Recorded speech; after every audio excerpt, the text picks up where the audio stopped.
आज आंवला नवमी की बहुत बहुत बधाई। आज शाम को सभी अपने अपने आंवले के वृक्ष के नीचे घी का दीप अवश्य लगाएं।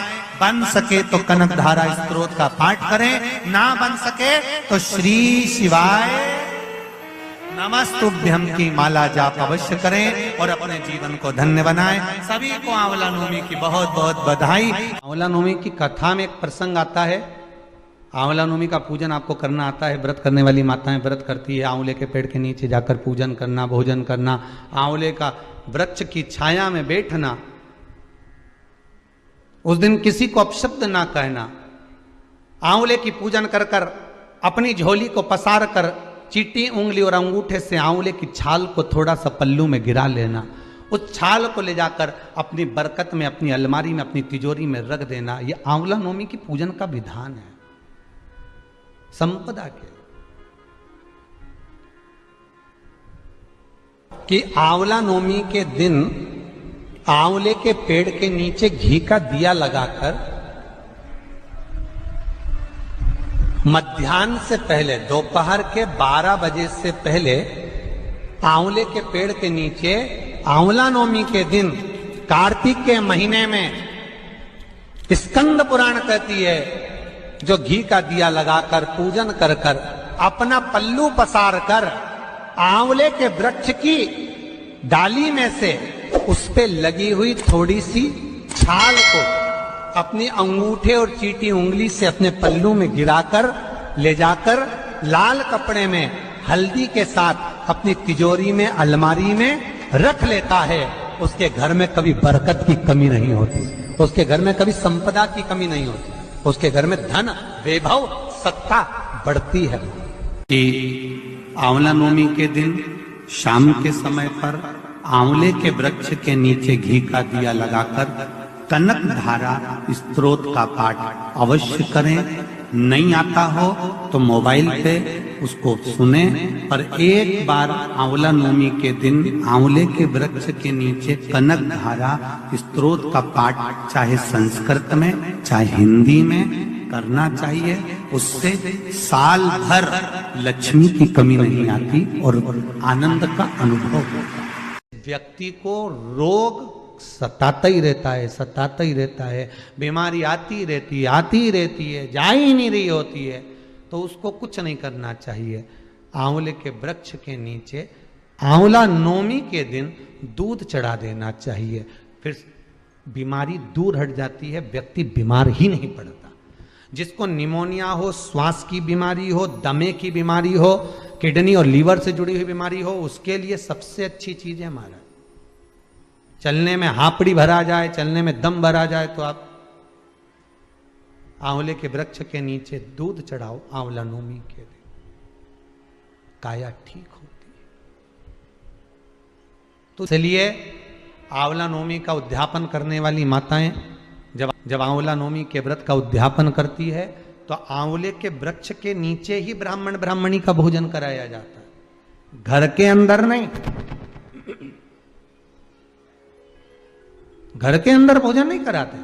आंवला नवमी का अगर उद्यापन करना है, आंवला नवमी का अगर उजमना करना है, 5 माता 10 माताएं मिलकर अगर उजमना कर रही हैं, उद्यापन कर रही हैं, तो कहीं ऐसे जगह चले जाओ जहां आंवले का पेड़ लगा हो, आंवले का वृक्ष लगा हो, आसपास में कहीं कुछ मंदिर देवालय हो, वहां पर भोजन बनवा लो।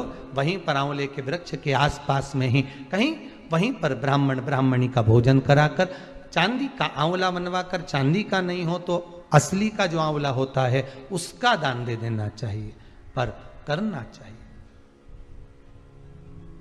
रोग मुक्ति के लिए, कार्य सिद्धि के लिए, लक्ष्मी के लिए आंवला का वृक्ष उत्तम माना गया। फिर आगे जो वर्णन किया है शिव महापुराण के अंतर्गत, व्रत शिव पुराण का जो व्याख्यान वर्णन श्रवण कर रहे हैं, वो भगवान से अगर मांगना, सर्व जगत के सुख के लिए मांगो, सबके लिए।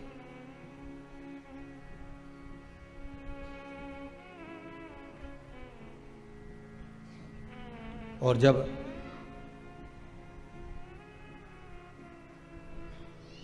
सर्व जगत के हित के लिए मांगोगे तो जीवन का सुख मिलेगा।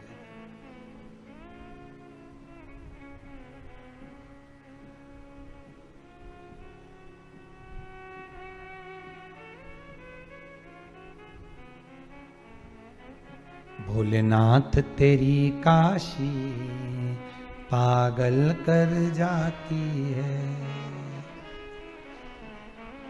मुस्कान तेरी मीठी घायल कर जाती है।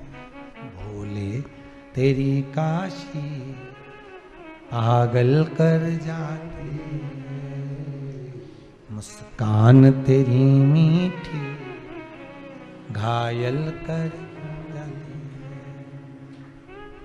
हे भोलेनाथ, हे शंभुनाथ, हे त्रिकालदर्शी,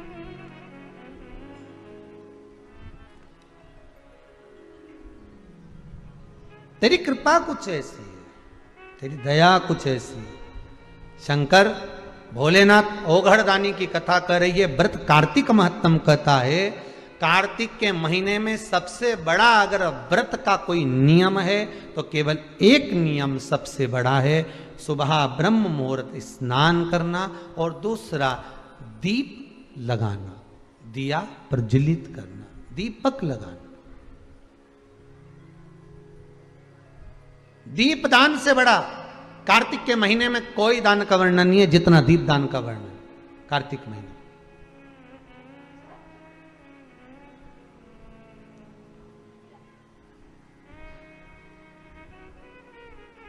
कार्तिक महात्म में एक सुंदर चरित्र आया हुआ है, आप लोगों ने श्रवण किया होगा। कार्तिक महात्म अगर किताब होगी आपके घर में तो आप उसमें पढ़ेंगे, तो उसमें एक बड़ा सुंदर सा चरित्र आता है कि एक बार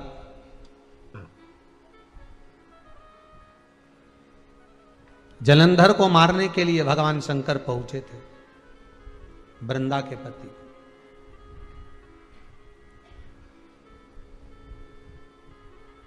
और जलंधर को मारने के लिए उधर शंकर भगवान को भेजा गया कि जलंधर को आपको मारना है।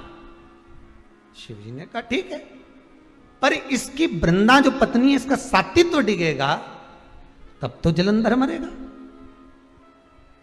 वृंदा का सातित्व डिगाए तो क्या हुआ, उधर तो शंकर भगवान और जलंधर का युद्ध हो रहा था, इधर जो वृंदा सो रही थी इसको स्वप्न आ गया। और स्वप्न में क्या देखा वृंदा ने कि मेरे पति के शरीर पर तेल मला हुआ है बहुत सारा, मेरे पति के शरीर पर बहुत सारा तेल लगा हुआ है और वो भैंसे पर बैठकर जा रहा है। शिव पुराण कहती है जिसको शरीर पर तेल लगा हुआ दिख जाए तो समझ लेना सीताराम। अगर सपने में कोई तेल लगा हुआ दिखे ना तो समझ लो कि वो सीताराम होने वाला।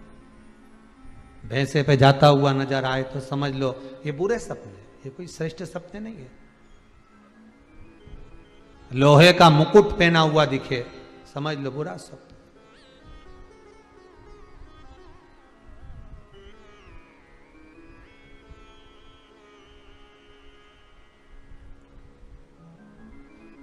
वो बुरा समय आ रहा है, उसका कुछ क्रम दिख रहा है। अब इसको स्वप्न दिखा वृंदा को, और वृंदा उठ गई, उठकर छत पर गई, बगीचे में गई, बाग में गई। मैंने किस्सा स्वप्न देख लिया अपने पति के लिए। घबरा गई वृंदा, दौड़ी, बगीचे से दूसरे बगीचे में पहुंची, दूसरे बगीचे से वन में पहुंची, वन से दूसरे वन में पहुंची। कोई गुरु मिल जाए मुझको, मैं उससे पूछ लूं। एक मुनि बैठे थे, वहां पहुंच गई। जब मुनि के पास में पहुंच रही थी तो पीछे से दो राक्षस इसके पीछे पड़ गए, वृंदा के पीछे दो असुर पड़ गए, दो राक्षस इस वृंदा के पीछे पीछे पड़ गए। वृंदा घबरा कर मुनि के पास पहुंची। गुरुदेव गुरुदेव गुरुदेव उठिए। गुरुजी ने पूछा क्या हुआ, क्या कौन हो तुम? मैं वृंदा, जलंधर की पत्नी। हो धर्म पत्नी जलंधर की, ठीक है। क्या हो गया, क्यों चिल्ला रही हो, हुआ क्या ये तो बताओ। मैंने स्वप्न देखा था, मेरे पति के शरीर पर तेल लगा हुआ है, मेरा पति भैंसे पर बैठा हुआ है, मुझे लगता है मेरा पति जरूर कुछ दिक्कत में है। स्वामी आप अंतर्यामी हो, मेरे पीछे दो राक्षस आ रहे हैं, दो असुर आ रहे हैं। असुर आ रहे हैं? हाँ। मुनि ने हाथ में जल लिया, जहां से असुर आ रहे थे वहां फेंक दिया। फेंका तो वो दोनों असुर, दोनों राक्षस तो चले गए। वृंदा चरणों में पड़कर रोने लगी, नाथ आप जब इन राक्षसों को मार सकते हो तो मेरे पति का दर्शन करा दो, मेरा पति कैसा है बता दो।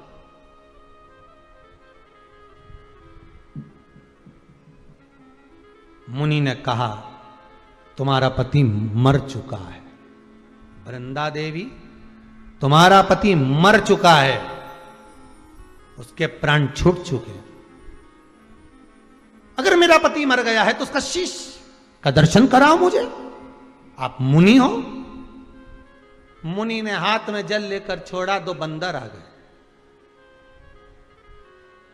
दो बानर आए, बानरों से कहा जाओ इस स्त्री के पति का शीश लेकर आओ। वृंदा के पति जलंधर का शीश लेकर आए। शीश लाकर पटका वृंदा के सामने। वृंदा फूट फूट कर रोने लगी, मुनिवर मुनिवर मुनिवर, अये संत, अये गुरुदेव, अये मुनिवर, कृपा कर दो नाथ, दया कर दो, क्या हुआ, अब क्या चाहती है तू, मेरा पति मर गया है, इसको जीवित कर दो। जब आप राक्षस मार सकते हो, मेरे पति का शीश ला सकते हो, तो धड़ भी मंगवाओ और उसको जीवित करो। मुनि ने मंगवा लिया धड़, जल छोड़कर जलंधर को क्या कर दिया, जीवित कर दिया। जीवित हो गए जलंधर। जलंधर के साथ में वृंदा रहने लगी।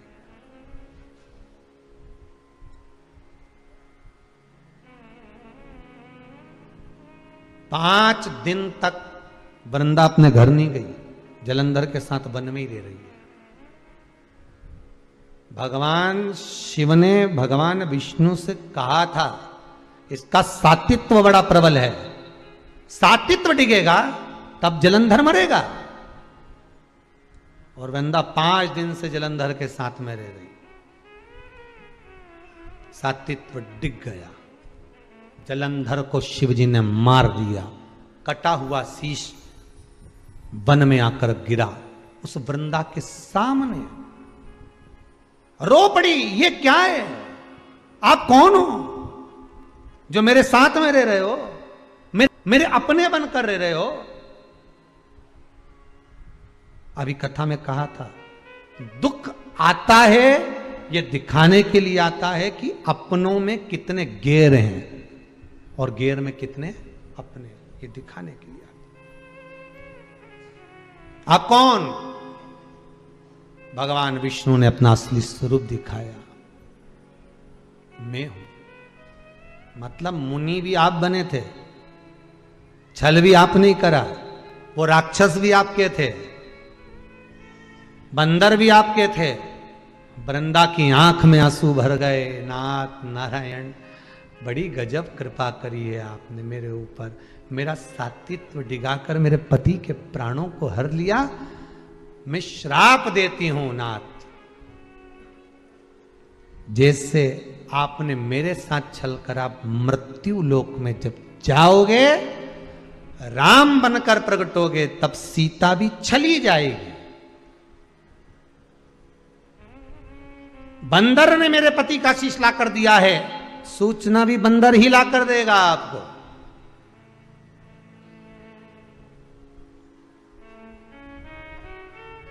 पत्थर के हो गए आप, शालिग्राम जी बन गए। कार्तिक महत्तम की कथा कहती है, शालिग्राम भगवान के सामने, तुलसी जी के क्यारे के सामने, शिव मंदिर के सामने, नारायण मंदिर के सामने, रामकृष्ण मंदिर के सामने, नदी, तालाब, सरोवर, कुंड, बावड़ी, कुआं के पास में, तीर्थ में, कार्तिक महीने में जब दीप का दान किया जाता है, दिया जलाया जाता है, तो व्यक्ति कितना भी पाप कर्म करा होता है, सारे पाप से मुक्त होकर भगवान के धाम की ओर अग्रण्य हो जाता है। कार्तिक का व्रत कैसे करना चाहिए? तो शास्त्र कहता है चाहे आप फलहार से करो, चाहे आप भोजन से करो, जो आपकी चित्तवृत्ति, आपका शरीर बन जाए उसके अनुसार करना है। पर सबसे प्रबल नियम है आपका दीप का दान, सबसे प्रबल। ऐसा कार्तिक के महत्व का वर्णन करते हुए कार्तिक का उद्यापन घर के अंदर ही भगवान का सुंदर पूजन व्रत करते हुए यज्ञादि विद्वान ब्राह्मण को बुलाकर कराकर दक्षिणादि वस्त्रादि देकर विदा करें, भोजन कराएं, इस तरह से करें। आगे जो शिव महापुराण आंवला नवमी की कथा में एक प्रसंग आता है। आंवला नवमी का पूजन आपको करना आता है, व्रत करने वाली माताएं व्रत करती है, आंवले के पेड़ के नीचे जाकर पूजन करना, भोजन करना, आंवले का वृक्ष की छाया में बैठना, उस दिन किसी को अपशब्द ना कहना, आंवले की पूजन कर कर अपनी झोली को पसार कर चीटी उंगली और अंगूठे से आंवले की छाल को थोड़ा सा पल्लू में गिरा लेना, उस छाल को ले जाकर अपनी बरकत में, अपनी अलमारी में, अपनी तिजोरी में रख देना। यह आंवला नवमी की पूजन का विधान है संपदा के। आंवला नवमी के पूजन में कथा आती है कि एक वैश्य की धर्म पत्नी के गर्भ से संतान नहीं थी, और जब संतान नहीं है उसका मन बड़ा दुखी था। वैश्य जो था, बनिया जो था, वो भगवान की भक्ति में डूबा रहता था। उसको दुख, पत्नी जब बोलती थी ना कि अपनी औलाद नहीं है, मैं निसंतान हूं, मेरे यहां संतान नहीं है, पति समझा देता था भगवान ने देना होगा देगा, भगवान पर भरोसा रख, विश्वास रख। जब वो यशोदा मैया की गोद में 60 साल की आयु में नंद बाबा की आज संतान दे सकता है, दशरथ बाबा की आयु 60 साल की थी जब राम जी आ सकते हैं, कदम ऋषि की आयु 60 वर्ष की थी तो कपिल देव महाराज आ सकते हैं, तो तेरी आयु कितनी है? अभी तो तू 30 साल, 35 साल, 32 साल, 25 साल, विवाह के 2 साल 4 साल हुए, उतने में घबरा गए। शंकर पर विश्वास तो करो। विश्वास किया ही नहीं और सीधे डॉक्टर साहब के पास पहुंच गए। डॉक्टर साहब, हमारे यहां संतान नहीं है, हमारे यहां संतान नहीं। जैसा तुमने डॉक्टर साहब के पास जाकर कहा विश्वास रख करो, कहां का डॉक्टर के पास जाना? वो डॉक्टर बहुत अच्छा है, मेरी जीजी ने भी बोला था कि उसको एक बार दिखाया। विश्वास रखकर तुम जीजी के शब्द पर विश्वास रखकर डॉक्टर तक पहुंच गए।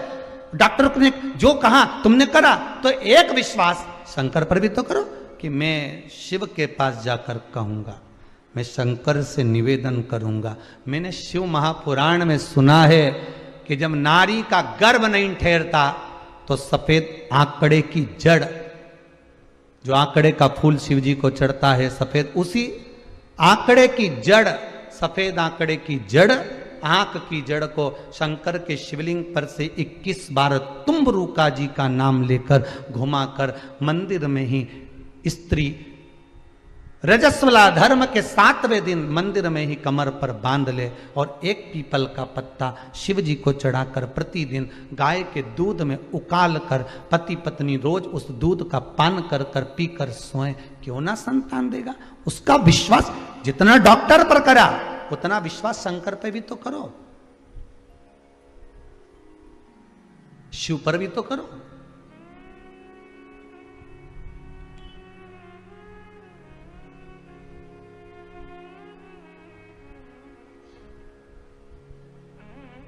और ना जाने कितनों को दे दिया साहब, उसने कितनों को दिया है।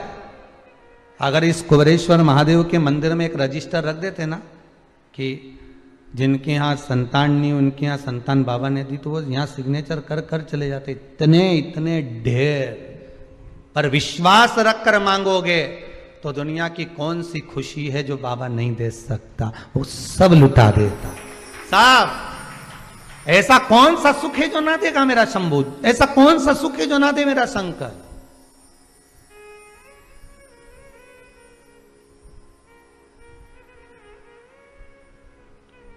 सब दिया। बस बाबा कहते हैं मुझे हृदय देना, दिल देना, और वो देकर तू मुझे जो मांगेगा मैं तुझे दे दूंगा,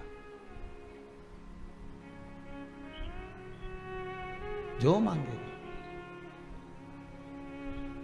बस तूने जो मांगा मैंने दिया महाराज, मैंने तुझे प्रदान किया। वो कहते ना, एक और मुसीबत ले बैठे। हे डमरूधर छलिया भोले,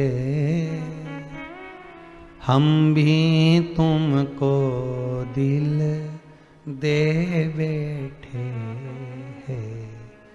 डमरूधर छलिया भोले,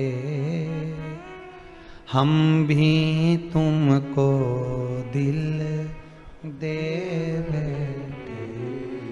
गम पहले से ही कम तो न थे, इतनी मुसीबत तो पहले से पड़ी हुई थी, पहले से तो इतना दुख था, पहले से तो इतनी तकलीफ थी, ऊपर से और ये शिव महापुराण की कथा 2 बजे से 5 बजे तक नीच सुनो तो बेचैनी हो, दिल नहीं माने, मन नहीं माने।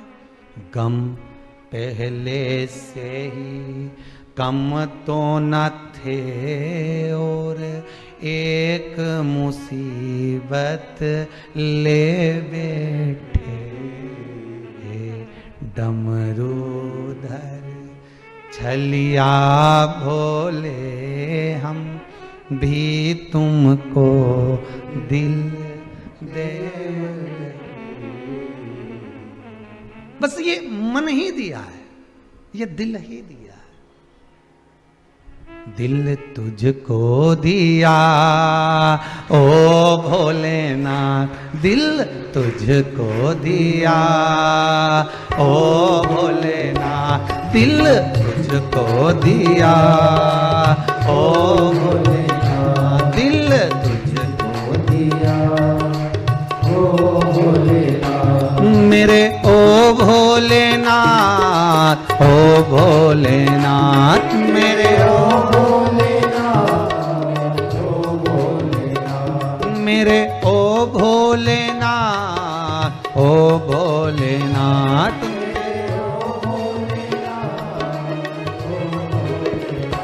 दिल तुझको दिया ओ भोलेनाथ, दिल तुझको दिया ओ भोलेनाथ। ये क्या कर दिया ओ भोलेनाथ, ये क्या कर दिया ओ भोलेनाथ।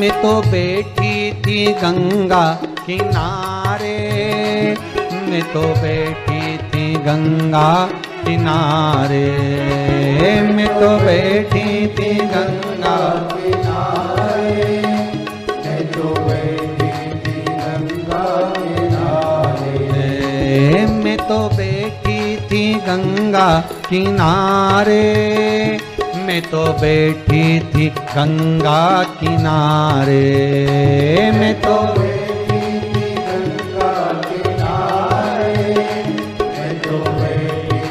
गंगा किनारे।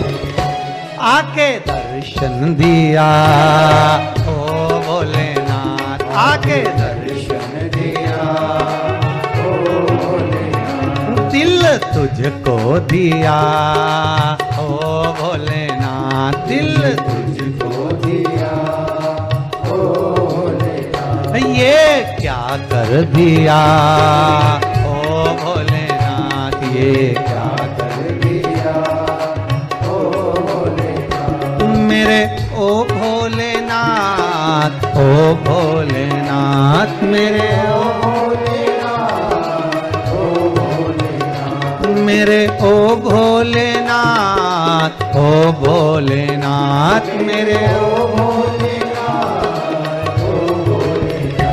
दिल तुझको दिया ओ भोलेनाथ दिल तुझको दिया ओ भोलेनाथ। हो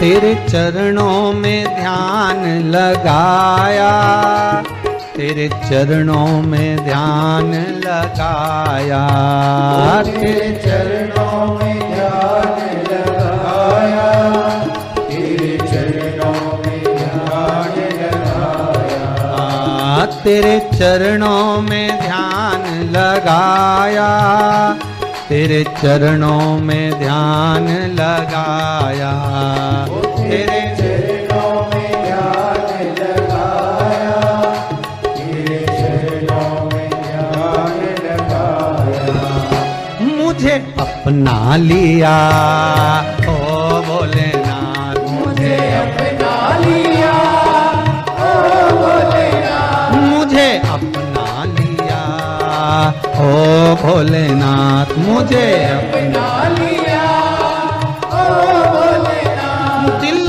तुझको दिया ओ भोलेनाथ, दिल तुझको दिया ओ भोलेनाथ, मेरे ओ भोलेनाथ, ओ भोलेनाथ, मेरे ओ भोलेनाथ, ओ भोलेनाथ, मेरे ओ भोलेनाथ, ओ भोलेनाथ, मेरे ओ भोलेनाथ, ओ भोलेनाथ, दिल तुझको दिया ओ भोलेनाथ, दिल तुझको दिया ओ भोलेनाथ, ये क्या कर दिया ओ भोलेनाथ, ये क्या कर दिया ओ भोलेनाथ, ये क्या कर दिया ओ भोलेनाथ, ये क्या कर दिया ओ भोलेनाथ, ये क्या कर दिया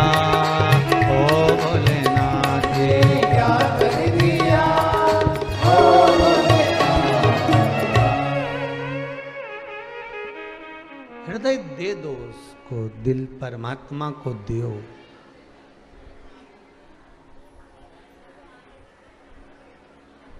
तेरे चरणों में ध्यान लगाया, तेरे चरणों में ध्यान लगाया, मुझे अपना लिया ओ भोलेनाथ, मुझे अपना लिया ओ भोलेनाथ, दिल तुझको दिया ओ भोलेनाथ।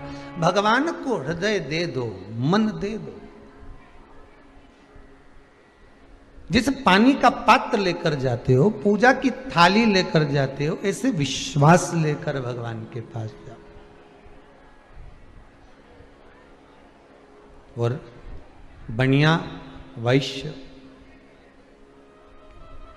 जिसकी धर्म पत्नी को संतान नहीं है, वो भगवान की भक्ति में डूबा हुआ है, भगवान के भजन में डूबा हुआ है, हृदय चित्त में डूबा हुआ है, और वो अपनी पत्नी को समझा रहा है। पत्नी से कह रहा है, नहीं दिया ना भगवान ने संतान, कोई बात नहीं, काहे को टेंशन लेना, काहे को चिंता करना, क्यों कहना है कि झोली मेरी तंग है, तेरे यहाँ कमी नहीं। बाबा, हो सकता है कि मेरे कर्म की झोली थोड़ी सी तंग हो, मेरे कर्म की झोली हो सकता है थोड़ी तंग हो, पर तेरे यहां कोई कमी नहीं है, मैं जानता हूं। लाखों के दुखड़े जो हर गया भोले बाबा, तो मेरे दुखड़ों को देख कर क्यों डर गया भोले बाबा। अगर सारे दुनिया के दुखड़े तूने हरे हैं, सबको लाभ मिला है, सबको फल मिला है, सबको कुछ ना कुछ दिया है, तो मैंने कौन सा ऐसा पाप किया? जन्म तूने दिया, मृत्यु तू देगा, पालन तू करेगा, पेट तू भरेगा। मैंने शिव पुराण में सुना है सब कुछ तू करता है, तो दुखड़े भी तू ही हरेगा, और कौन हरने वाला है?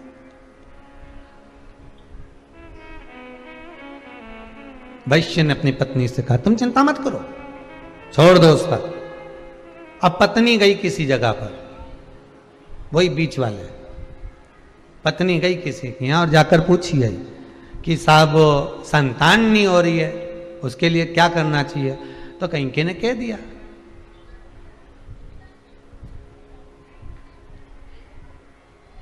अगर तुम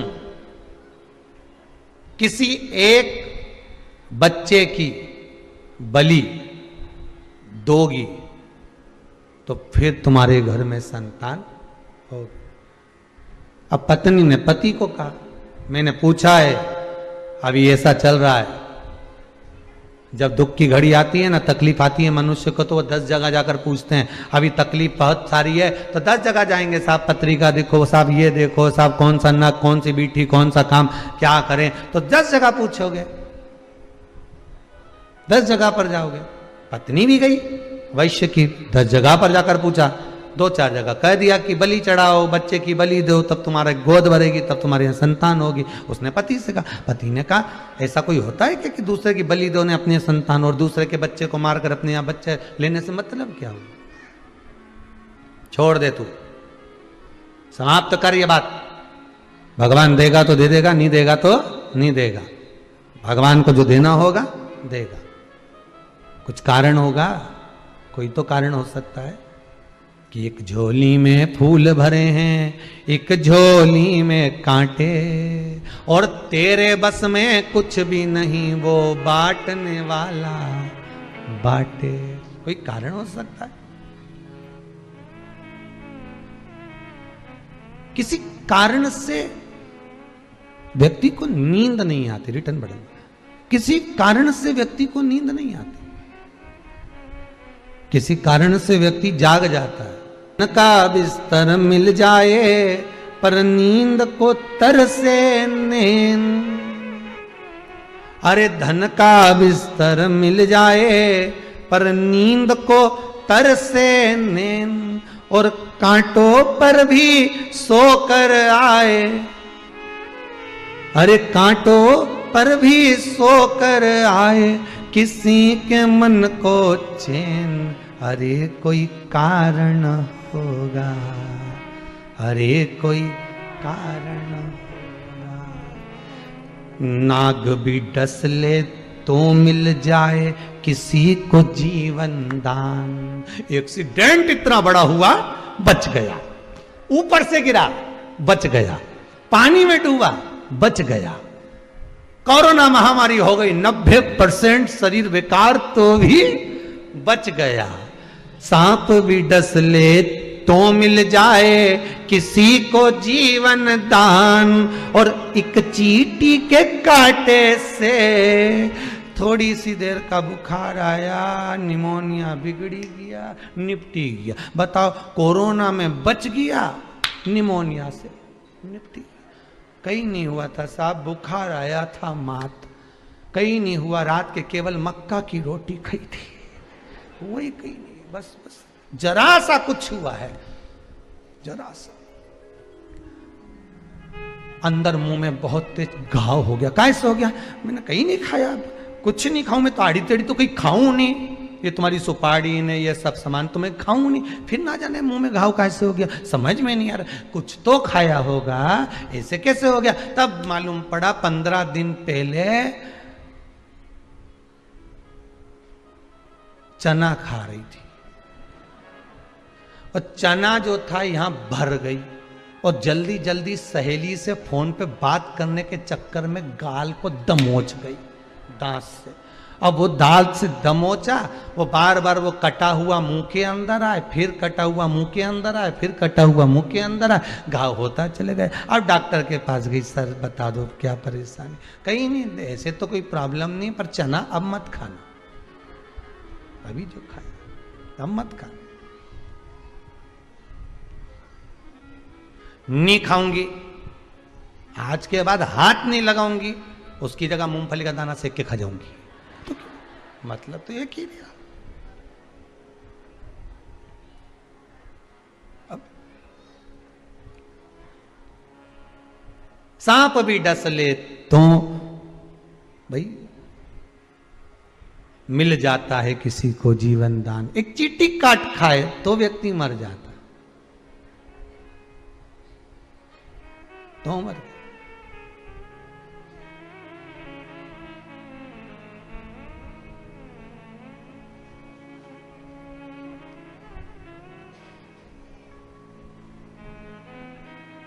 एक इंदौर की घटना है, हो गए होंगे 20 साल पहले, 15-20 साल पहले की, और ज्यादा समय ना हुआ होगा, 15 साल 10-15 साल से ज्यादा नहीं हुए होंगे, 10-15 साल से। एक वहां पर इंदौर में एक बड़ा मॉल बना था सबसे पहला, वो पलासिया से वो वहां जाते हैं राजवाड़ा के लिए, तो वहाँ रोड पे एक बड़ा इधर साइड में बना था, उसको क्या कहते हैं ट्रेजर आइलैंड वगैरह क्या बोलते हैं इंदौर में, जो भी बोलता, एक बड़ा मॉल बना था, अभी भी होगा वहाँ है। तो उसके सामने की घटना, वो ध्यान दीजिएगा जरा। हो पति कहे मैं मॉल में से सामान लेकर आया, पत्नी का शरीर थोड़ा भारी था तो वो गाड़ी में बैठी रही, एसी चालू, कांच लगा हुआ। अब तो इंदौर में ये गाय बैल कुछ मिलते नहीं है, उस समय पर वो कांच के अंदर बैठी अपना बढ़िया मोबाइल चला रही, पति सामान लेने गया। अब देखिए कितनी सेफ गाड़ी के अंदर, सब बढ़िया, और मालूम पड़े 2 बैल 2 नंदी लड़ता लड़ता आया, दौड़ता दौड़ता, और एक तो गाड़ी के सामने रुक गया ने, दूसरा इधर से बड़ी का माथा सींग अंदर गया और जो गाड़ी में बैठी थी। देखिए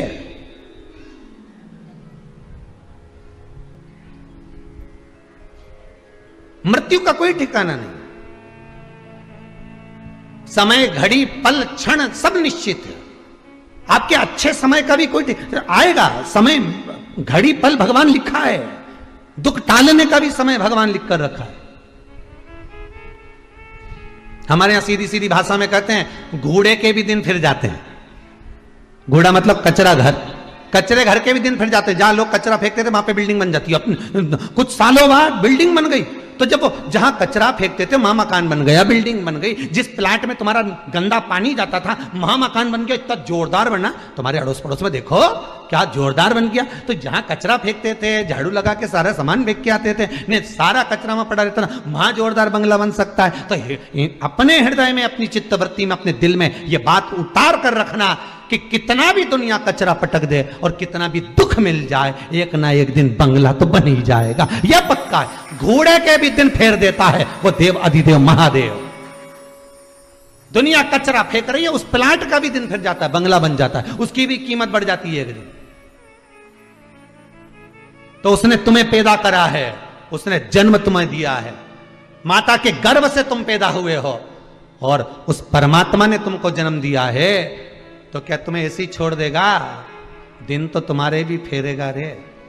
हो सकता है शिव महापुराण की कथा सुन सुनकर अच्छा समय आते आते आते आते भगवान कुछ कृपा कथा तत्व की ऐसी बिठा दे जिससे तुम्हारा हाथ मेरा देव अधिदेव महादेव पकड़कर खींच कर बाहर कर दे। ले अब चल, मैं तुझे छोड़कर आता हूं।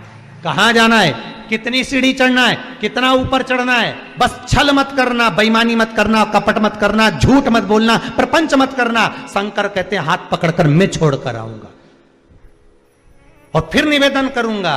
कुबेरेश्वर धाम की इस धरा से आप शिव पुराण की कथा सुन रहे हो। इस भूमि का प्रताप ही कुछ दूसरा है।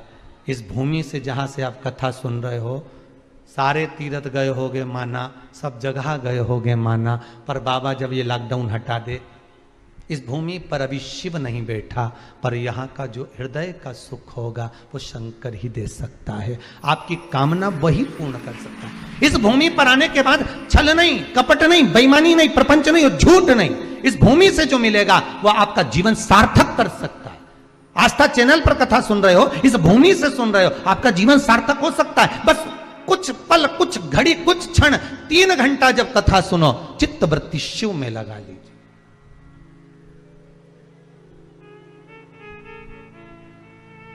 लगना चाहिए आपको कि शंकर आपके सामने खड़ा हुआ है, त्रिशूल लेकर, डमरू लेकर। कभी कभी आपको महसूस होना चाहिए आज पार्वती और शंकर कहीं घूमने जा रहे हैं, ऐसा लग रहा है। आज मैं जब यहां पहुंची, जब मेरा चित्तवृत्ति यहां लगा, ऐसा लगा कि शंकर यहां बसता है। भले शंकर नहीं बैठा, उसका कंकर शंकर है।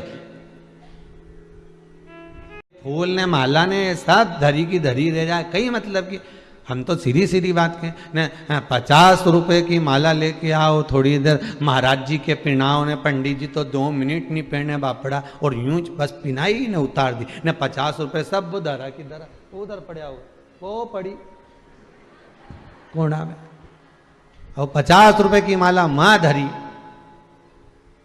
तो आपसे निवेदन है, 50 रुपए की माला की जगह 50 रत्ती का दिल तुम शंकर को दे दो। रुपया मत लगाना, दिल लगाना। रखिए माला, क्या करें माला का? गणेश मंदिर जाऊंगी, 15 रुपए का नारियल लेके जाऊंगी, गणेश जी प्रसन्न हो जाएगा। नारियल की जगह दिल तो ले जा। अब दिल चप्पल में छोड़ के जा रही है, नारियल लेके अंदर जा रही है। बोलो सही है कि गलत है? दिल चप्पल में छोड़ दे। तुम देखना हो, अपने काम करें, पहले तुम यहां रह जाओ, तुम चप्पल देख लीजिए, फिर हम दर्शन करके जाए, फिर तुम चली जाना, हम चप्पल देख लेंगे। तो नारियल काय को ले गई? बस सियोर वाला महाराज यही बुरा बोले और लोगों को लगे कि सियोर वाला महाराज बुरा बोले, तो सीधी सीधी बात है, नारियल तो लेके अंदर जा रही है और दिल चप्पल में छोड़ जा रही है। फिर भगवान से कहे कि मेरी मनोकामना पूरी नहीं हो रही, मैंने तो उल्टा सातिया बनाया। तो भगवान गणेश जी बोले सीधा कर दे, कहीं नहीं होने वाला, चप्पल में दिल छोड़ के आई थी। उल्टा सातिया बनाने की भी जरूरत नहीं थी तेरे को, तो तू अगर दिल यहां लेके आती तो नारियल नहीं भी लाती चल जाता, पर दिल तो लाती।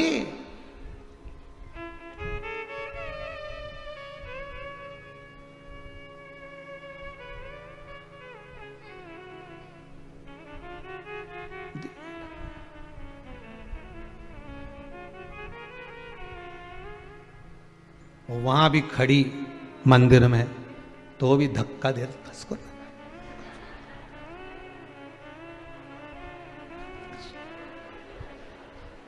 इधर हो जा, इधर देखिए,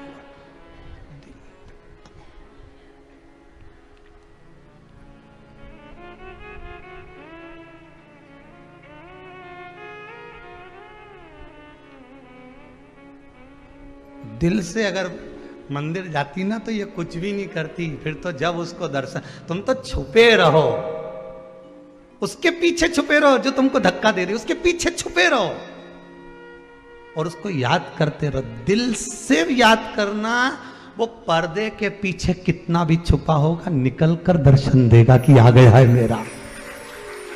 तो वो एक भजन की लाइन कि पर्दे के पीछे, क्या है वो, पर्दे में बैठे बैठे यूं न मुस्कुराइए, आ गए तेरे दीवाने जरा पर्दा हटाइए, आ गए तेरे दीवाने जरा पर्दा हटाइए। पर्दा नहीं कबूल हमें, ऐसे ही है कुछ, जाने दो।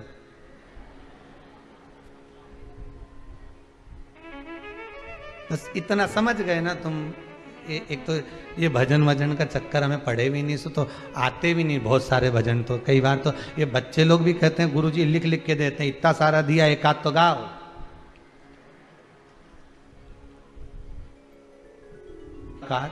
जरूर जितना तुम तड़फोगे परमात्मा से मिलने के लिए, उतना वो भी तड़फेगा अपना कैलाश छोड़ने के लिए। आएगा तुम्हारे सामने आ जाएगा कि मेरे लिए आया, पर तुम उसके लिए जाना हो। चप्पल देखना अब भी है, उसके लिए जाओ। भगवान कहते हैं ना, मंदिर को छोड़ चलाऊंगा कोई दिल से पुकारे, काशी को छोड़ चलाऊंगा कोई दिल से ओ दिल से पुकारे कोई मन से, उज्जैनी को छोड़ चला कोई भैरू पुकारा तुम्हें कमला पुकारी, सब पुकारी। मीरा पुकारी तुम्हें करमा पुकारी, नामदेव पुकारे तुम्हें तुकाराम पुकारे। भक्तों के लिए दौड़ा आऊंगा कोई दिल से।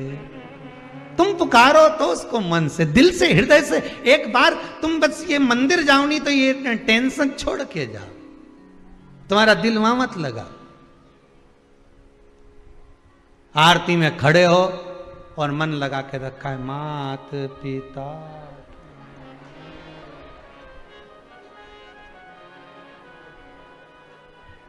और इतने में देख लिया गई तो आरती में कह रही शरण गऊ में किसकी, अब अपनी तो चली गई, अब किसकी ले जाओ। भगवान भी कह रहे आरती में खड़ी है, माता जी की आरती उतर रही ने भगवान की आरती उतर रही, अब यहां ध्यान करे कि वहां ध्यान करे।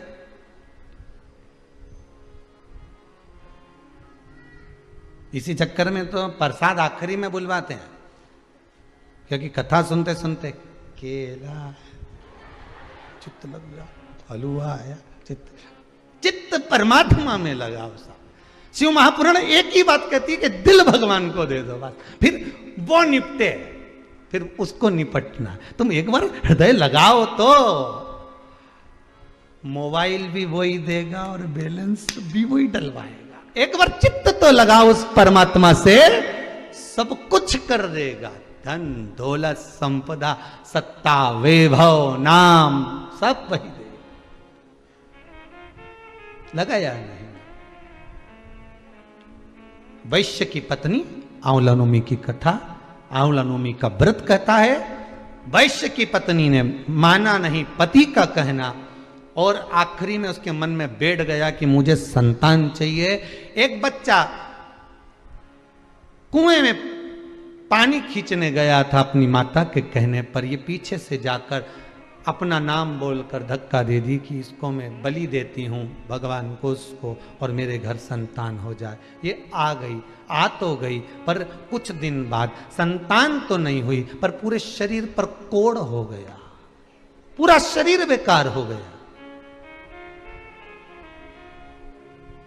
जब शरीर टपकने लगा, गिरने लगा, पति से कहा मैं एक बात कहना चाहती हूं। बोलो क्या हो गया? जीवन में अगर दुख आए, तकलीफ आए, कष्ट आए, तो तुमने पूर्व में जो पाप कर्म करा है उसका प्रायश्चित करिए। भगवान के मंदिर में जाकर, शंकर के मंदिर में जाकर निवेदन करिए, प्रायश्चित।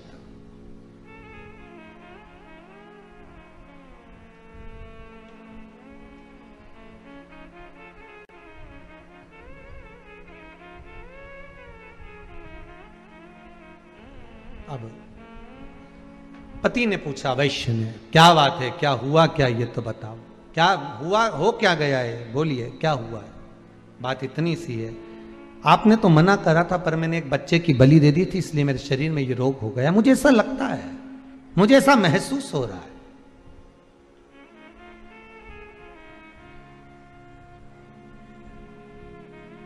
वैश्य ने कहा तूने मुझे पहले बताया नहीं, झूठ बोल रहे हो, छल कर रहे हो, प्रपंच कर रहे हो, कोई बात छुपा रहे हो, उसमें किसी की हानि नहीं, हानि अपनी है कि तुम अपनी जिंदगी में अपने पांव पर कुल्हाड़ी मार रहे हो, किसी दूसरे का कुछ नहीं होगा। पांव अपना काट रहे हो, कुल्हाड़ी अपने ऊपर मार रहे हो, जिंदगी पर मार रहे हो, बर्बादी के कदम तुम बढ़ा रहे हो, बिगड़ेगा कुछ नहीं।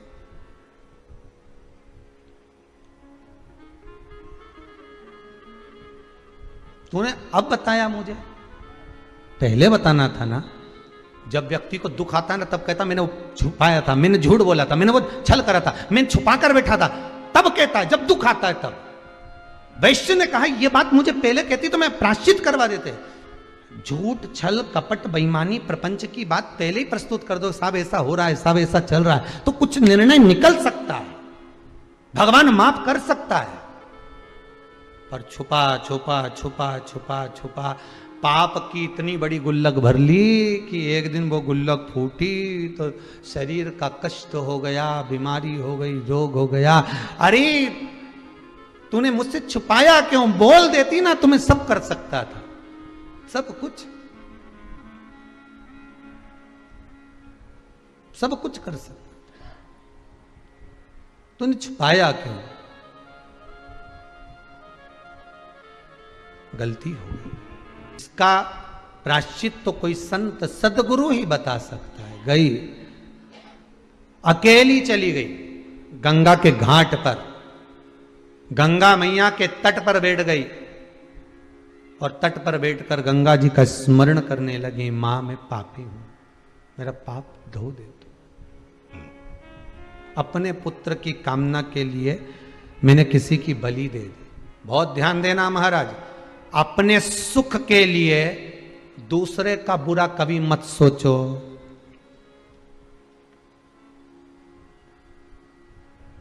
मैं इसको मूर्ख बना दूंगा, 2-4 लाख ले लूंगा, थोड़ा सा पैसा हाथ में आया छू, आपने उसको मूर्ख बना दिया, आपने उसको बेवकूफ बना दिया, वो भोला था, आपने उसको सब कुछ बना दिया। पर आपने तो बना दिया, पर वो ऑनलाइन है, देख रहा है, सब कुछ खाते में मौका मिलेगा, उसकी लाठी में, उसके डंडे में थोड़ा सा समय लगता है, पर देता जरूर है। और जब वो देता है तो उठ नहीं पाता, उठ नहीं पाएगा। तेरे दरबार की बाबा निराली शान देखी है, तुझे देते नहीं देखा, पर झोली भरी वो देगा। अगर आपने प्रायश्चित कर लिया कि मैंने, हो सकता है मैंने कोई पाप करा हो, भगवान के मंदिर में जाके बोलने में जाता क्या है, सदगुरु के सामने, गुरु के सामने बोलने में जाता क्या, हो सकता है मैंने कोई पाप करा होगा, हो सकता है मैंने कोई कष्ट दिया होगा, मैंने अपनी वाणी से कुछ कह दिया होगा, मैंने कुछ, भगवान पर क्षमा करो। आप क्षमा की मूर्त हो कि माना के मैं पतित बहुत हूं, पर पतित पावन तेरो नाम, भोले त्रिपुर। हम पतित हैं तो तुम पतित पावन भी तो, हमने पाप किया पर आप तो धो सकते हो। वो वेश्य की पत्नी गंगा जी से कहती है मैंने बहुत पाप किया है, क्षमा करो मां, क्षमा करो, क्षमा करो मां। गंगा के जल में नहाती नहीं, बैठी रही घाट पर। वो वैश्य की पत्नी गंगा के घाट पर बैठी, पर गंगा को नहाया नहीं, गंगा का आचमन नहीं करा, बस सामने बैठकर रोज रोती है, प्रार्थना करती है, मस्तक रगड़ती है, मां क्षमा करो। गंगा एक स्त्री का रूप लेकर सामने प्रकट हो गई, हाथ में कमल का पुष्प था, लेकर आई। गंगा जी ने उसको दिया, देकर कहा तुम कौन हो? मैं वैश्य की पत्नी, मेरे घर में संतान नहीं थी, तो मैंने दूसरे के कहने पर, उन्होंने कहा था बलि देना पड़ेगी, मैंने बलि दे दी एक दूसरे के पुत्र की, और मेरा शरीर ऐसा हो गया। फिर कहूंगा अपने सुख के लिए दूसरे को दुख मत दो। किसी ने कह दिया तुम्हारा घर बांध दिया है, किसी ने कोई घूम घूम के बोल दिया, तेरे ऊपर टोना कर दिया, तेरे ऊपर ये कर दिया, उसको याद आया 15 दिन पहले मेरी जेठानी से लड़ाई हुई होगी, उसी ने करा होगा। गुरुजी कुछ ऐसा कर दो कि उसका मुंह ही बंद हो जाए। अब गुरुजी से कहो तो वो गुरुजी अपनी धर्मपत्नी का तो मुंह बंद नहीं कर पा रहे हैं, और कि उसका मुंह बंद कर दो। भगवान वाणी में कब तक रहता है? जब तक सबका हित होता है। वाणी पर जब दूसरे के अहित की बात आती है, किसी के शरीर में देवी देवता आते हैं ना, वो सत्य सत्य बोलेंगे तो चलेगा, दूसरे का भला करेंगे चलेगा, पर जब दूसरे का बुरा करने लगते हैं तो देवता भी वहां से ओझल हो जाता है, उसके शरीर से, उसके मुख से, उसकी वाणी से चला जाता है। किसी का बुरा मत करो।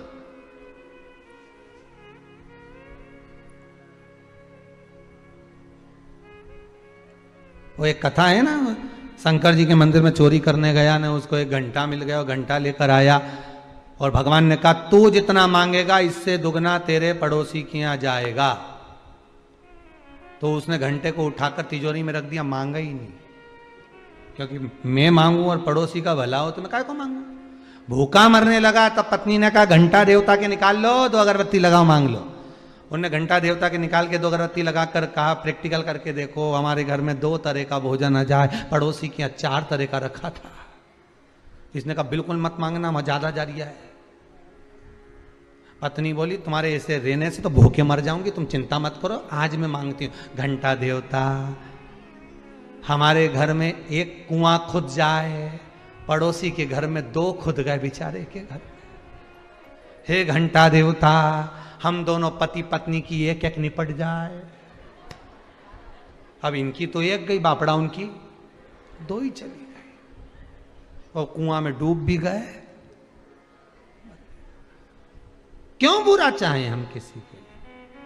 भगवान से प्रार्थना करो, अगर देना है परमात्मा, हमारी किस्मत में जितना लिखा है, हमारे भाग्य में जितना लगा है, जितना मेरी किस्मत में और भाग्य में लिखा है उतना मेरा अपना देना, मुझे दूसरे का नहीं चाहिए, मेरे भाग्य का देना।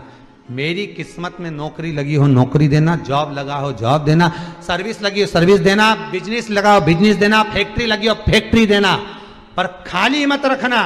दुनिया के लोग अगर उंगली उठाएंगे तो हमारा कुछ नहीं जाएगा, तो तुम्हारा ही जाएगा। खूब शंकर की कथा सुनते थे, अब क्या हो रहा है, हमारा क्या जाएगा। और इसमें यह मत सोचना सियोर वाले महाराज का कुछ जाएगा। सियोर वाला महाराज जहां बाची ही नहीं रहा है, यहां तो कथा शंकर जी बाच रहा है। शंकर जी की कथा शंकर जी बाचे और शंकर जी सुने, तो बाचने वाला भी शिव, बचाने वाला भी शिव, और सुनने वाला भी शिव। तो शंकर जी ये विचार कर लेना हमारा कुछ नहीं बिगड़ने वाला है, बोल लेना जो बिगड़ेगा तुम्हारा ही बिगड़ेगा, तुम साधो।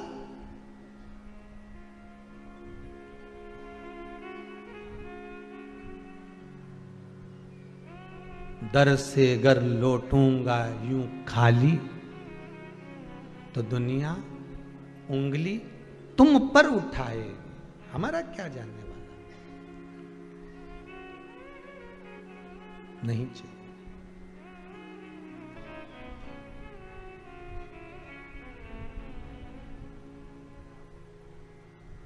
बस तेरी दया चाहिए। तूने गलती कर दी, गंगा जी बोली तुमने गलती करी है, तुम माना तुम क्षमा मांग रही, पर गलती करी है तुमने, मां अब तो क्षमा कर दो। गंगा जी ने कहा, आंवला नवमी की कथा है, कार्तिक का महीना में जब शुक्ल पक्ष में नवमी तिथि आएगी, तब तू आंवले के वृक्ष के नीचे बैठकर आंवले के वृक्ष में दूध का सींचन कर देना। क्या चढ़ा देना? दूध। जिस व्यक्ति को रोग सताता ही रहता है, सताता ही रहता है, बीमारी आती रहती है, जा ही नहीं रही होती है, तो उसको कुछ नहीं करना चाहिए, आंवले के वृक्ष के नीचे आंवला नवमी के दिन दूध चढ़ा देना चाहिए। फिर बीमारी दूर हट जाती है, व्यक्ति बीमार ही नहीं पड़ता। जिसको निमोनिया हो, श्वास की बीमारी हो, दमे की बीमारी हो,